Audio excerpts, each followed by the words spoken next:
మన దేశంలోని గ్రామాలలో రైతులు వ్యవసాయం కేంద్రంగా మరో 5 చేతి వృత్తుల గురించి చెప్పుకోవాల్సిన అవసరం వచ్చి పడింది. వేలాది సంవత్సరాలుగా మానవాళి చరిత్రలో భాగంగా ఎదిగిన ఈ వృత్తులు ప్రస్తుతం పరిణామ క్రమంలో అంతరించుకుపోయే దశకు చేరుకున్నాయి. ప్రపంచం ఓ కుగ్రామంగా మారిన నేపథ్యంలో గ్రామాలలో ఆనాటి చేతి వృత్తుల సందడి కనుమరుగవుతుంది. గతంలో ఈ చేతి వృత్తుల పనితీరు గ్రామాల్లోని రైతుల అవసరాలను తీరుస్తూ ఎదిగారు. గ్రామానికి కావలసిన వస్తువులను వారు చిన్న చిన్న బట్టీలు ఉపయోగించి సమకూర్చేవారు. వారిలో అతి ముఖ్యమైన 3 వృత్తులను మనం ఖచ్చితంగా చెప్పుకొని తీరాలి. ఎందుకంటే వీరి కళా నైపుణ్యం ఏ ఇంజనీరుకు తీసిపోనదిగా కనిపిస్తుంది. అద్భుతమైన సాంకేతికత వారి పనిముట్లలో సమకూరింది. వేలాది సంవత్సరాలుగా వారిచే తయారు చేయబడిన ఉపయోగించబడుతున్న కొన్ని వస్తువులు ఇప్పటికీ ఆశ్చర్యం కలిగిస్తున్నాయి. నిజానికి భారతదేశపు అభివృద్ధి అంతా చేతి వృత్తుల మీదే జరిగింది. కంసాలి కమ్మరి, కుమ్మరి నైపుణ్యాలున్న కులాలు దేశమంతటా వివిధ పేర్లతో ఉన్నాయి. పౌర సమాజంలో వీరి జనాభా కూడా అధికంగానే ఉంది. ఈ చేతి వృత్తుల కులాలే అనేక రంగాలలో అద్భుతమైన ఇంజనీరింగ్ పరిజ్ఞానాన్ని సృష్టించాయి. ఉత్పత్తి సంస్కృతికి వీరు ప్రతినిధులుగా ఉన్నారు. ఆర్యులు, ముస్లింలు, బ్రిటిష్ వలసవాదులు భారతదేశంపై దండెత్తి వచ్చి ఉండకపోతే ఈ భారతీయ ఇంజనీరింగ్ నైపుణ్యాలు ఒక ప్రత్యేక తాత్విక దృక్పథాన్ని సంతరించుకొని ఉండేవి. అయితే ఈ కులాలను అగ్రకులాలు పనిగట్టుకొని దెబ్బతీస్తాయి. వీరి నైపుణ్యాలకు సరైన విలువ కల్పించడంలో వారు విఫలమయ్యారు. చివరకు వీరిని సమాజంలో తక్కువ స్థాయిలోని చూడడం జరిగింది. అయినా వాళ్ళు సమాజ అభివృద్ధిలో నిరంతరం పాలు పంచుకుంటూనే ఉండిపోయారు. ఏ పని చేయడానికి ఇష్టపడకుండా నాయకత్వపు లక్షణాలు ప్రదర్శించే అగ్ర కులస్తులు సమాజంలో పైకి వచ్చేస్తారు. కానీ అన్ని పనులు సమర్థవంతంగా చేసే ఇతర కులాలు వారంతా అట్టడుగుకు చేరిపోయి చివరకు అంతరించుకుపోయే దశకు చేరుకుంటున్నారు. ఇది ప్రస్తుతం రాష్ట్రంలో, దేశంలోనూ ఓ సమస్యాత్మక అంశంగా రూపుదిద్దుకుంటుంది. కులగణను అడ్డుకునే వారంతా అగ్ర కులాల వారే అన్న ఆరోపణలు ఉన్నాయి. అందుకే కులగణన సర్వేలు నత్తనడకన నడుస్తున్నాయి. ఇప్పుడు మనం చెప్పుకోబోయే 3 కులాల్లో భారతదేశంలోని అత్యంత గొప్ప ఇంజనీరింగ్ నైపుణ్యాలు కనిపిస్తాయి. అవి వరుసగా ఇనుముతో పనిముట్లు తయారు చేసే కమ్మరి, కలపతో ఇంటి ఫర్నిచర్ తయారు చేసే వడ్రంగి, మట్టితో వంట పాత్రలను తయారు చేసిన కుమ్మరి కులాలుగా చెప్పుకోవచ్చు. వారు తమ వృత్తి కోసం ఉపయోగించిన పనిముట్లు చరిత్రకు ఆనవాళ్లుగా ఉంటాయి. ఈ వృత్తికి సంబంధించిన పరిజ్ఞానం ఇప్పటికీ మన గ్రామీణ వ్యవసాయ ఆర్థిక వ్యవస్థలో అంతర్భాగంగా ఉంటుంది. కమ్మరి పని వ్యవసాయం ప్రక్రియలో అనేక విధాలుగా విప్లవాత్మక మార్పులు తీసుకొచ్చింది. భారతదేశపు సామాజిక శక్తులు ఇనుము ఉపయోగాలను ఎలా కనుక్కొని ఉంటాయన్నది ఓ చారిత్రాత్మక అంశంగా ఉంటుంది. కమ్మరి కొలిమి ఇనుము సంబంధ పనులలో కీలకం. ఆ ప్రదేశం 2 పైప్ లైన్లను తోలుతిత్తితో అనుసంధానించి ఉంటుంది. అది కొలిమిలోకి క్రమబద్ధంగా గాలిని సరఫరా చేస్తుంది. ఈ తిత్తి ఆవిష్కరణ వల్లే అత్యంత కఠినమైన ఇనుము కరిగించేందుకు సరిపడా వేడి పుడుతుంది. పంచవృత్తులలో మొట్టమొదటి వృత్తిగా కమ్మరి వృత్తిని మొదట చెబుతారు. ఇనుమును కరిగించి వస్తువును తయారు చేసి ప్రపంచ పారిశ్రామిక వ్యవస్థకు మూల పురుషుడుగా మారిన లోహ శిల్పి కమ్మరి అంటే అతిశయోక్తి ఎంత మాత్రం కాదు. కమ్మరి ముడి ఇనుమును సంగ్రహించడం మొదలుకొని ఇనుమును తయారు చేయడం, ఆ ఇనుముతో వ్యవసాయానికి కావలసిన కొడవళ్ళు, కర్రు, పార, పలుగు, గుణపం, గొడ్డలి, బండికట్టు లాంటి వ్యవసాయదారునికి అవసరమైన పనిముట్లు తయారు చేయడం వల్లే మన దేశంలో అనాదిగా వ్యవసాయం అభివృద్ధి చెందింది. వందల సంవత్సరాలుగా దేశానికి కావలసిన వంతెనలు, పరిశ్రమలు, పడవలు, ఫిరంగులు, కత్తులు ఇలా ప్రతి ఇనుప వస్తువును వారు తయారు చేశారు. అవసరాన్ని బట్టి ఆ వస్తువును డిజైన్ చేయడం దగ్గర నుంచి అది సక్రమంగా పనిచేసేదాకా కమ్మరి మొట్టమొదటి మెటల్ ఇంజనీర్ గా పనిచేశాడు.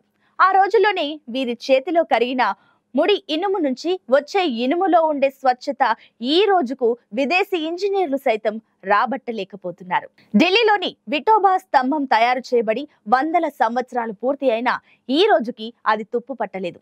దీనిని బట్టి ఆ ఇనుములోని స్వచ్ఛత ఏ పాటిదో అర్థం చేసుకోవచ్చు. కమ్మరి వృత్తి తర్వాత వచ్చే వృత్తి వడ్రంగిగా చెబుతున్నారు చరిత్రకారులు. వడ్రంగి పనికి గొప్ప వృత్తి నైపుణ్యం అవసరం. వీరు తయారు చేసిన అత్యద్భుత విప్లవాత్మక సాధనం నాగలి. రైతుకు కుడి భుజంగా ఉండే నాగలి సాధించిన ఆహార విప్లవం గురించి చెప్పనే అవసరం లేదు. వడ్రంగులు మానవ సమాజానికి అందించిన మరొక సేవ ఇల్లు నిర్మాణం.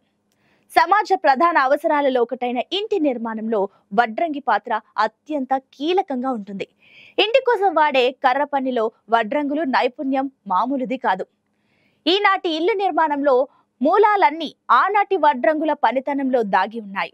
మొదట మనం చెప్పుకున్నట్టు పంచవృత్తులలో రెండవదిగా వడ్రంగము గురించి చెబుతారు చరిత్రకారులు. కలపతో వస్తువులు తయారు చేసే వృత్తి పని చేయువారిని వడ్రంగి అంటారు. వ్యవసాయానికి కావలసిన కాడి, మేడి, నాగలి, బండి మొదలైనవి ఆయన మెదస్సులో నుంచే పుట్టుకొచ్చినవే. వ్యవసాయంలో ఈ పనిముట్లు ఎంత ప్రధానమైనవో చెప్పే పనే లేదు. అంతేకాదు, ప్రజలు బతకడానికి నీడనిచ్చే ఇల్లు, తలుపు, ద్వారము, కిటికీ, ద్వారబంధం, పీట, మంచం, కుర్చీలన్నీ మనిషికి అత్యంత అవసరమైన వస్తువులుగానే ఉంటాయి. మానవ జీవిత చరిత్రలో అభివృద్ధికి మొట్టమొదటి మెట్టైన చక్రంతో సహా చెక్కతో తయారయ్యే ప్రతిదీ వడ్రంగి నుంచే పుట్టుకొచ్చాయి. పిల్లలు ఆడుకునే బొంగరం దగ్గర నుంచి దేవుణ్ణి ఊరేగించే రథం దాకా, హొయ్గొలిపే ఊయల నుంచి నీటిపై నడిచే పడవలను తయారు చేసే మొట్టమొదటి వుడ్ ఇంజనీర్ వడ్రంగి అంటే ఎవరు కాదనలేరు. ప్రస్తుతం యాంత్రిక విప్లవం కారణంగా అప్పటి వస్తువులన్నీ యంత్రాలతో తయారవుతున్నాయి. కానీ వాటికి మూలాలు మాత్రం వడ్రంగి వృత్తి నుంచే పుట్టుకు వచ్చాయి. అవే నేటి కాలంలో ఫర్నిచర్ రూపంలో కనిపిస్తున్నాయి. సమాజం ఎదుగుదలలో కమ్మరి ఎంతటి ముఖ్య పాత్ర పోషించాడో వడ్రంగి కూడా తన వంతు పాత్ర పోషించాడనే చెప్పాలి. తర్వాత వచ్చే మూడో వృత్తి కుమ్మరి. ప్రపంచం తొలి నాళ్లలో అంటే ఆదిమ కాలంలో కుండల తయారీ వ్యవస్థల్లో కొన్నింటికి భారతదేశం పుట్టినిల్లని చరిత్రకారులు చెబుతారు. ఆనాటి సింధు నాగరికతల నాటికి మన దేశంలో కుండల తయారీలో నైపుణ్యం సాధించినట్టు చారిత్రక ఆధారాలు లభించాయి. కుండల తయారీని ఎలా అభివృద్ధి పరిచారు అన్నది ఎప్పుడు ఆశ్చర్యం గొలిపే అంశంగానే ఉంటుంది. భారతీయ గ్రామాలలో కుండల తయారీలో అధునాతన పరిజ్ఞానం కలిగిన కుండలు ఉన్నాయి. వారిని తెలుగునాట కుమ్మరోళ్ళని పిలుస్తారు. అసలు సింధు నాగరికత ఈ కుండలు తయారు చేసే వారి భుజ స్కంధాలపై ఆధారపడే ఏర్పడినట్టు చెబుతున్నారు. కుండల తయారీ పరిజ్ఞానం మొదట మట్టికి చక్రానికి మధ్య ఉండే సంబంధాన్ని అర్థం చేసుకోవడంతో మొదలవుతుంది. కుండను తయారు చేసేందుకు చక్రాన్ని వేగంగా తిప్పుతారు. ఆపై ముందే తయారు చేసుకున్న మెత్తటి మట్టిని సాంచపై పెట్టి చేతులతో దాన్ని అద్భుతమైన కుండగా మార్చుతారు. ఇందులో వారి వేళ్లు చాలా నైపుణ్యంతో పనిచేస్తాయి. ఇక్కడే ఓ అనుమానం మనకు తప్పకుండా కలుగుతుంది. అసలు బంకమట్టిని కుండలుగా మార్చవచ్చని, ఆ మట్టి పాత్రలతో మంచి నీళ్లు, వంటలకు ద్రవ పదార్థాలను నిల్వ చేసుకోవచ్చని వారికి ఎవరు చెప్పి ఉంటారు? ఆ పరిజ్ఞానం వెనుక మానవ జీవన పరిస్థితులను మెరుగుపరిచేందుకు, భూ వనరులను ఉపయోగించుకునేందుకు నిరంతరం పోరాడే వాళ్లే బంకమట్టి నుంచి వివిధ రకాలైన కుండలు తయారు చేయవచ్చని కనుగొని ఉంటారు. వేగంగా తిరిగే చక్రం మీద ఉంచి బంకమట్టిని చేతివేళ్లతో కొనలతో సుతిమెత్తగా నొక్కుతూ ఓ ఆకారంలోకి తేవడం ఎవరి వల్ల సాధ్యమవుతుంది? ఈ దశలో కుమ్మరుల చేతి వేళ్లు, గోళ్లు కీలక పాత్ర పోషిస్తాయి.